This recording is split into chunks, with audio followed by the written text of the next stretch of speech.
Hey everybody, this is David Heretic, and I am here today with a special video that I like to call Getting to Know David Heretic. Aww. Yeah, I know. Adorable.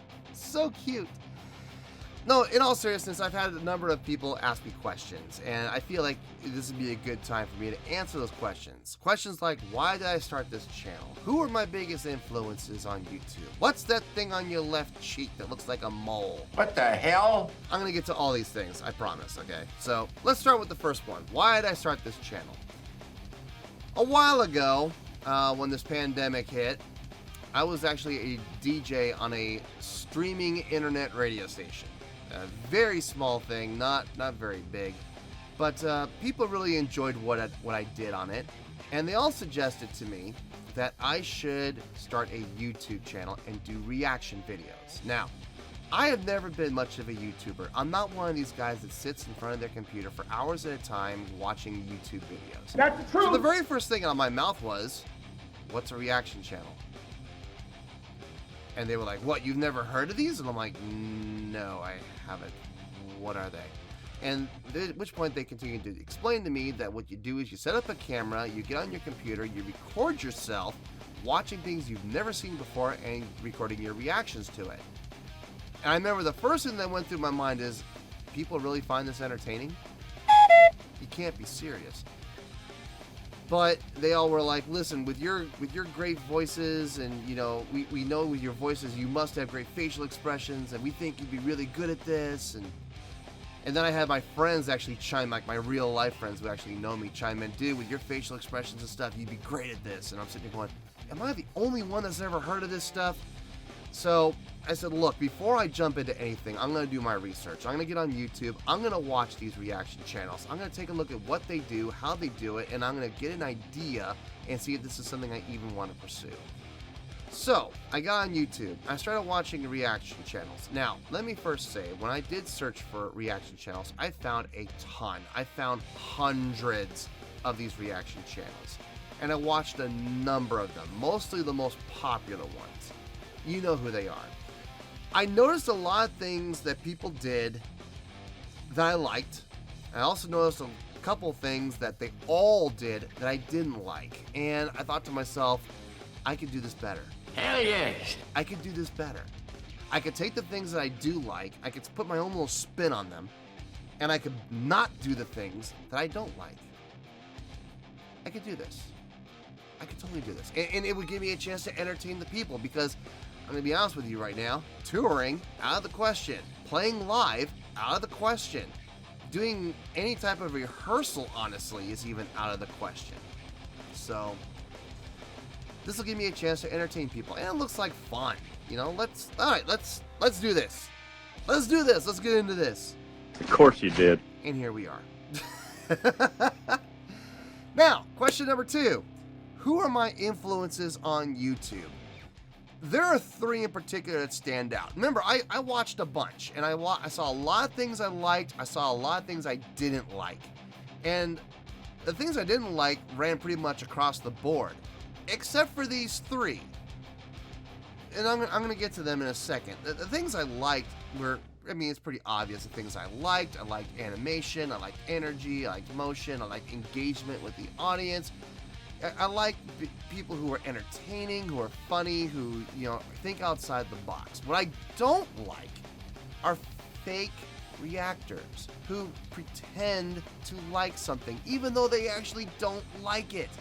But they pretend like they do, because it'll drive up their subscription numbers. God, I hate that. Anyway, so I found 3 individuals that I really dug. And I took certain aspects from each one of them, and I tried to make my own little spin on them. So I'm going to start with my number 1 guy, Alex Heffner. Now listen, this guy has got Geek-Chic down to a science. The guy wears glasses. He's got the Jason Priestley haircut from Beverly Hills 90210. He is such a nerdy looking guy. He really is. But I mean that, hold on, before you jump on me, I mean that with the absolute utmost respect, because he makes it work for him. He does not play victim to this, okay? He makes it work for him. On top of that, the guy is super funny. He's got some great things that he does that I'm not going to steal. That, you know, he makes his own, and it's super fun for him. It works for him. It fits his personality. He also uses a lot of video snippets in his reaction videos. He'll put at least 1 or 2 in each one, which is very entertaining. And I did the same thing when I was a DJ with audio drops. So I thought to myself, well, if he's going to do video snippets, I'll do audio drops like I used to do when I was a DJ. And so far, it's working for me. So, Alex Heffner, if you're watching, gotta kind of tip the cap to you, sir. Keep up the good work. Number 2, Mr. Rock and Roll. Hey, yeah, that guy has got a memorable voice. He's got a great voice. He's got a very laid-back approach to his videos, but be careful because all of a sudden he can take off like a shot. I like that dynamic between being able to be relaxed and laid back to all of a sudden Mr. Fireball of energy. He's just very, very, very entertaining with that. On top of that, he seems to be very experienced with the type of music he listens to. I can tell he's listened to rock music his entire life. Now, does it mean he's heard every single rock band out there? No, but the bands that he seems to be familiar with, it seems like he has a lot of experience with. So, I dig that about him. I also dig the fact that he's not afraid to express his opinion on things. So, Mr. Rock and Roll, if you're watching, tip the cap to you as well, sir. Keep up the great work. 3rd, D-Gibby. Yeah, Gibby gang, let's dive all the way in himself with that dense beard of energy. Dear Lord, this guy is a fireball. If you watch his channel, you may want to buy a seatbelt for your chair, because if you don't, his energy is going to knock you right out of it. Super energetic. I could not be that energetic for hours on end. I couldn't. It would absolutely drain me. So I'm not even going to try. He's also very enthusiastic. He's very well-spoken and very enthusiastic about what he does. He's very passionate, I guess is a good way of putting it. And it comes across very well in his videos.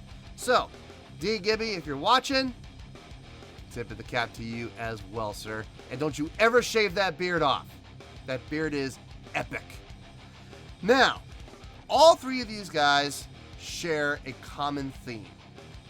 They all, to me, they all seem very genuine in their reactions. They have all done reactions that they did not like. And what I really respect about them is they're not afraid to say it.